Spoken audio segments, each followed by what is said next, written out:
Okay, hi guys, and welcome back to Wisdom Daily. I'm the Wisdom Therapist, and today I wanted to start or talk about something new.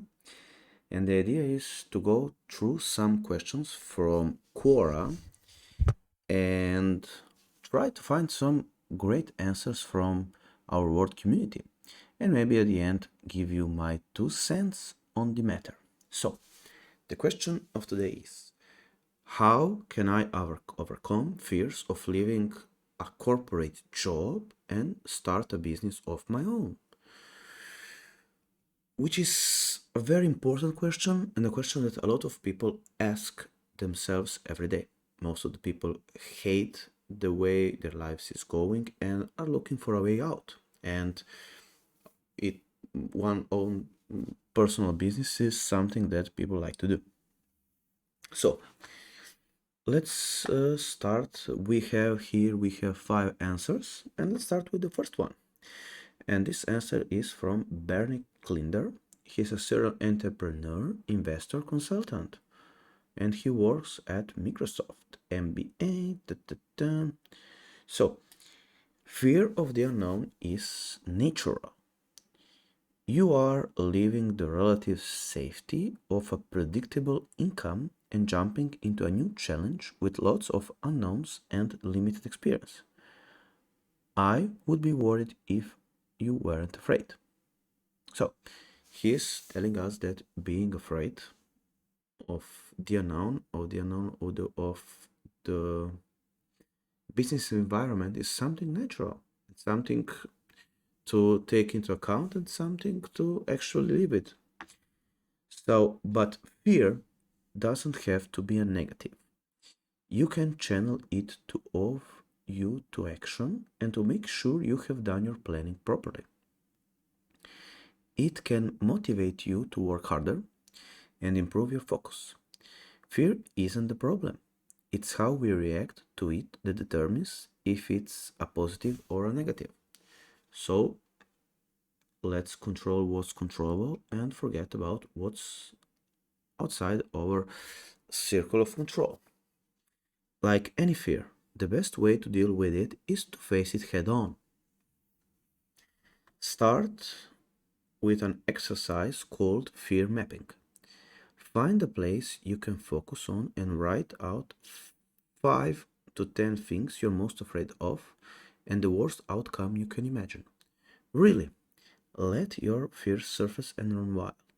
It's a bit unsettling and may take more than one session, but the process is important. I imagine your list might look something like this: fail completely, go bankrupt, and lose everything. Will discover I'm not cut out for this and will have set my career back. Will not be able to attract enough customers and run out of money. I have underestimated my costs and will not be profitable. Someone will steal my idea and run me out of business. A large competitor will run me out of business. If I fail, I won't be able to face my friends and family, and I will have to live with this my whole life. So, this is a great exercise and actually great ideas and great content from this author. So, great idea to do. And this is actually something that I also give to my clients when I do consulting one on one. So, those are real legitimate fears that every entrepreneur faces, but all of them can be overcome. Your next step is to take each item on your list and write down how likely you believe that fear will come to pass and you can do to reduce or mitigate the fear and the risk. For example, fail completely.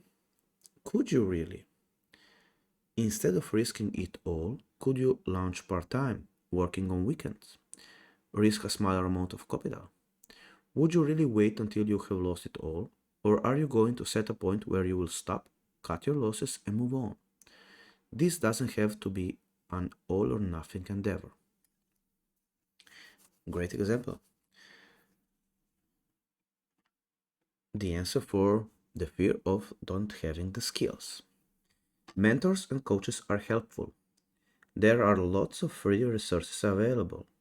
Yes, the learning curve is steep but not impossible. Not all successful entrepreneurs are geniuses. Start networking with a local group and learn all that you can. Lack of demand and customers. You could start small and secure your first customers before you even launch. Think of this as a minimum viable product. Put all the pieces together part-time and start up full-time during a week of vacation. If you exceeded your expectations in that week, then you can put in your 2 weeks notice and focus full-time. If not, keep working on it part-time and then use your next vacation as another burst. Entrepreneurs do experiments all of the time, but cap risks by setting aside small amounts. Underestimating costs. Most entrepreneurs make this mistake. Planning helps. When you do your forecasts, double your expected expenses and cut your revenue estimate by half. Could you survive? Challenge your costs. Do backup finding. Get to know your banker. You don't want your first introduction to be when you're begging for a loan. Great advice. Business bankers can be a wealth of information and they want you to succeed, so you become a bigger future customer. Stealing your idea. This fear is overblown. If you need a patent, get a patent. See the next item for this. Competitors. If a competitor pops up, that's good. It validates your idea. Look to see what they are doing for more ideas. Out-execute them. Competition will make you better. Pro tip. Avoid a price war. Let them take the unprofitable customers. Shame. Yep, you can fail, but failure isn't binary. There are degrees of failure. You can fail big or fail small. You can launch, decide this wasn't a good idea, and close up in a month with most of your investments intact. Or you can rethink your business plan. Pivoting is very common in startups. What you shouldn't do is throw good money after bad and stay on a sinking ship because you're worried about what others will think. There is a fine line between persistence and madness. If you have a clear business plan and eliminate as many unknowns as you can, your fear will get smaller and you'll feel more confident. Great advice. Sooner or later, you will just need to get into water and swim. It's perfectly okay to start in the shallow end. Confirm there are no sharks and bring a flotation device. It's also okay to get out of the water if swimming isn't right for you. But taking the first step, or even really a small one, will help build your confidence and get you moving. Write your first blog post, make your first sale, land your first small project. You don't have to boil the ocean right out of the gate. Treat your first steps as a learning experience. It's okay to make a few mistakes. Progress over perfection.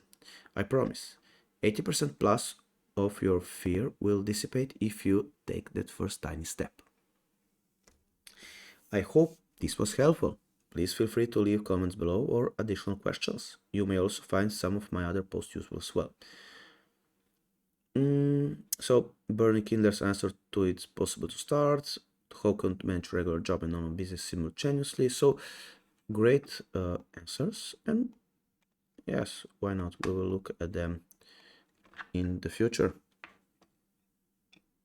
I like his ideas actually. And that's great to share wisdom and to use the wisdom of the people for our own shared community and for our own growth.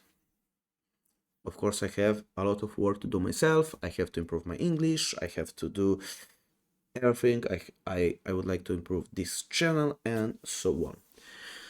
So Ellie MS Homi, who studied in Africa, answered, you should find a way of quitting your job. Splitting your mind between your job and business. One usually gives up and most of the time it is business. Interesting. Unless you don't have a very challenging job. I tried to have the two but didn't work. As a programmer, I had to do stuff in the weekends till I gave up the full-time job and if it's a new idea, it has to reside on your head 24/7, and it keeps on evolving. Having a full-time job will really hamper business development. So, interesting thing. So we have a great answer for Bernie Klinder, and we also have a great answer from LMS Homie. Both are great and interesting answers. Let's see what Ellen Steins, lover of the outdoor, travel, and creativity, and she answered, she wrote, I struggled with fear, but I'm finding freedom as I face my fear. Great. Like others are saying, is there a way where you could start the business now? Work until the point where transition is unavoidable, where you have no other choice but to leave your job to take care of all the business that is coming in. It might take a season of extra hard work, but could help to make the transition smoother. Fear is definitely a deterrent of many great ideas, but I think it also helps up to think through big decisions like you're making. Also, having a good support system of friends and family around is valuable. Going from an office environment to working from home or a small office can also be a big move. Praying for you as you start your new business. So she sounds like a very nice person, and she also gave great advice. So she also thinks about starting small. Nicholas G. Soden, he wrote Love Starting Companies, currently expanding Panda Health in Kenya. Interesting. So Nicholas G. Soden, startup guy in Nairobi. Don't start your new company on nights and weekends. If you're dedicated, and you will need to be in order to be successful, you can easily pull off 30 to 40 hours a week. Okay. And what about if you have a family, if you have kids, if you have other obligations? That's an important thing actually to think about, because the kids are another things that take away our time. That time could be put to better use in such endeavors as a new business. Then we have Varun Shriram. He's a founder, Previous Healthcare, probably private. Follow these 3 steps. Do a proper market study of the business you want to start. Analyze the competition and sustainability of your business. So I do believe that most people don't have that luxury or that knowledge to do that, especially in the beginning, because most of the people fantasize about business being much different than it really is. And doing analysis a lot of the time is time consuming, and you never know what you're going to get out in the end. And as the first one guy, our friend Bernie Klinder said, it's okay to start small and scale up, because there is no other any other way to know how you're going to do until you actually do it in real time. Okay, then start networking and look for a team to start your business. Okay, estimate the working capital and see if you have that money or you need to raise funding. Great advice. So have someone else take care of the business for some time while you continue pursuing your job, and once your business stabilizes, quit your job and focus on the business. Yes, interesting idea. So if you have the money, and if you find someone that is reliable and you can actually rely upon, that's, in my opinion, a great way to start that way. Okay. This is an answer from Rohit Kapoor, who is a former deputy manager at BD. And he wrote the answer: How